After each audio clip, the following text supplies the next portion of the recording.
May 12, 2025, a media storm, unprecedented in its fury, raged across the marble-paved sidewalks of the Southern District of New York courthouse.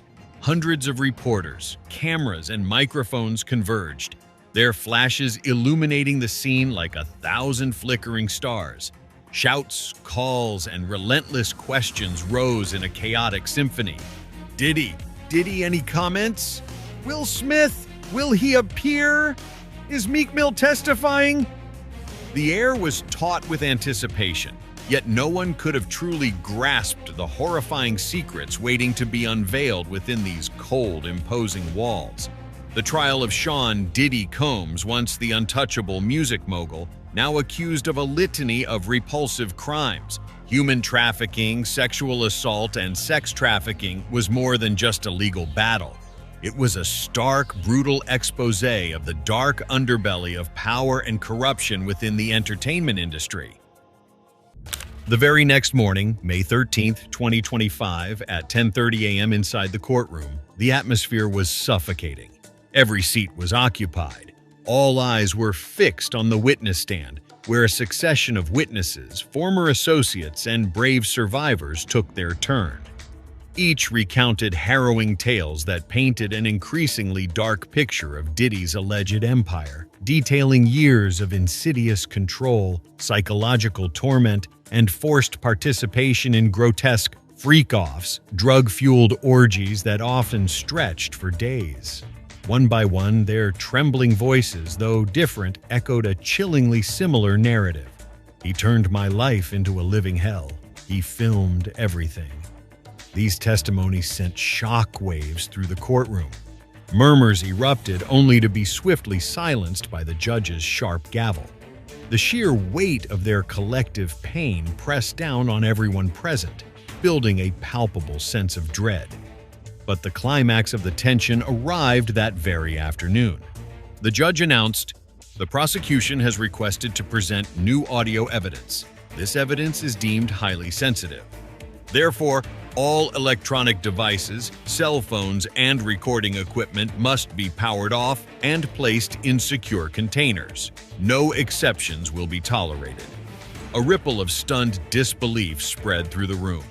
Seasoned reporters, usually quick to react, found themselves fumbling with their phones, a nervous energy palpable in the air. The stern gazes of the security personnel enforced the order with unwavering authority. Not a single camera was permitted to record. Not a single soundbite was allowed to escape. The courtroom doors slammed shut, their heavy thud echoing like a ominous pronouncement, sealing all the terrifying secrets within. After moments of chilling, absolute silence, a faint, almost imperceptible hiss filled the air as the recording began. It was muffled at first, a static-laced murmur. Then, slowly, agonizingly, the sound sharpened. What followed was a nightmarish tapestry of human degradation. Distorted moans, guttural screams, the sickening thud of impacts, interspersed with chillingly casual, vulgar conversations. Distraught, disembodied voices, allegedly those of Diddy, Will Smith, and Meek Mill, intertwined in a horrifying dance of power and depravity. It wasn't just noise. It was an auditory descent into madness, painting vivid, disturbing images in the minds of those forced to listen. Each strained breath, each choked cry, seemed to strip away another layer of Hollywood's gilded facade.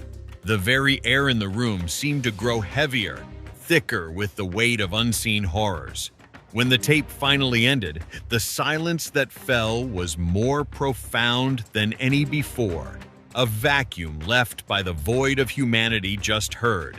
Many in the courtroom bowed their heads, some clutching their chests, unable to look directly at the accused or even at each other. From the defendant's bench, Diddy's two daughters, Chance and Delilah, burst into racking sobs, their faces ashen, eyes red-rimmed. They fled the courtroom, their hasty departure a raw, public display of anguish that spoke volumes. What they had just heard was not mere rumor. but a terrible truth that had long been buried. Outside, the media were like caged beasts, snarling, waiting for their prey. When the doors finally opened, the stunned silence of those who emerged, their faces etched with horror, only fueled their furious curiosity. Questions were hurled incessantly, a barrage of desperate pleas for information, but no one offered an answer. The true horror, for now, remained locked behind closed doors, a whispered echo in the minds of the chosen few. The earliest threads of this darkness began years ago. Rewind time to 2008, a night drenched in neon lights and pulsing music at a Malibu mansion. Sean "Diddy" Combs, clad in a silk Italian suit, moved like a king among A-list celebrities. He was the undisputed monarch of Bad Boy Records, a titan of success and power. Yet beneath that glittering facade lurked a predator, hungry for control. In a secluded corner, Will Smith laughed easily with friends, the Fresh Prince, now a global icon. He embodied the ideal family man, adored by millions. He had no idea his pristine image was about to be dragged into a nightmare. Diddy approached, clapping Will warmly on the shoulder. "Will, my man, this party's just getting started." His voice was deep, captivating, a velvet glove over an iron fist. Across the room, Meek Mill, a young, hungry rapper from Philly, watched with awe. Diddy was his mentor, his gateway to a bigger world. Meek thought, "This is it. This is how you make it big." Little did he know the dark price of admission. Meek enthusiastically greeted Diddy. "Yo, Diddy, thanks for inviting me. This party's amazing." Diddy smiled, patting Meek's shoulder. "Kid, this is just the beginning. My world has much more excitement in store." Diddy's thoughts. Another one. So easy to bring them into the fold, so hard for them to leave. These lavish parties were Diddy's stage, a perfect cover for his perverse plays. Using drugs as a tool, he systematically manipulated and controlled, turning others into puppets in his depraved theater. Years later, in 2016, at the Intercontinental Hotel Los Angeles, a grainy black-and-white video would surface in 2024, exposing a fraction of Diddy's brutality. Captured by a hotel security camera, it showed Diddy, clad only in a towel, frantically chasing his then-girlfriend down a hallway, grabbing her, dragging her, and kicking her before walking away. This wasn't just physical violence. It was a chilling testament to his absolute control. These testimonies painted a chilling portrait of an empire built on depravity, control, and enforced silence. By the time the trial began, more than 70 civil lawsuits had been filed against Diddy, with a growing list of witnesses including former assistants, artists, and even federal agents. By June 6, 2025, at 1 o'clock p.m., the trial continued with more earth-shattering testimonies. Prosecutors laid out a complex network of accomplices who had helped Diddy carry out his crimes. Daniel Phillip, a male sex worker, testified about being paid by Combs to participate in freak-offs in Los Angeles and Miami. He described Diddy giving orders and directing, like a twisted theater director.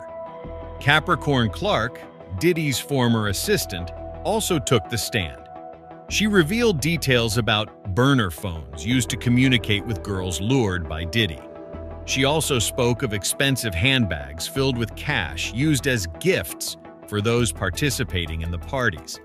This was evidence of a highly organized system designed to conceal and sustain a criminal enterprise.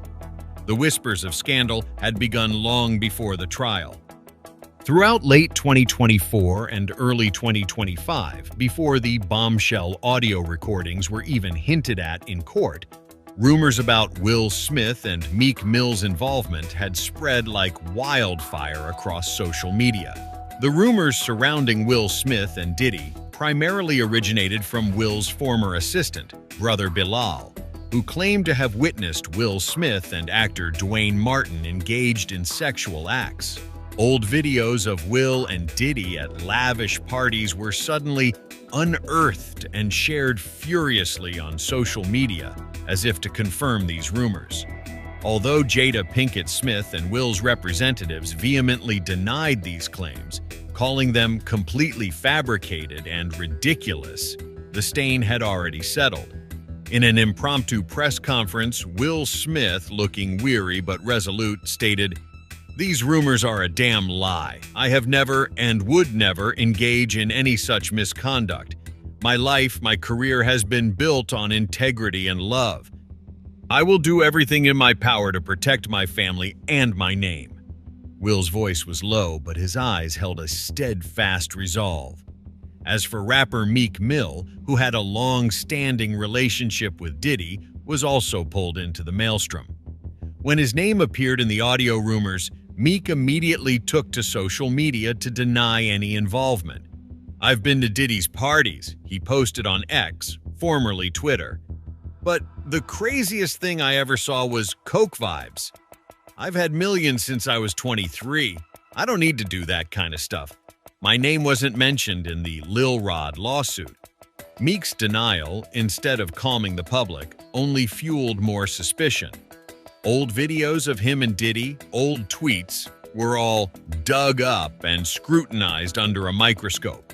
Meek Mill tried to distance himself from Diddy, asserting his independence, but the mogul's shadow still clung to him, forcing him to fight his own battle to clear his name.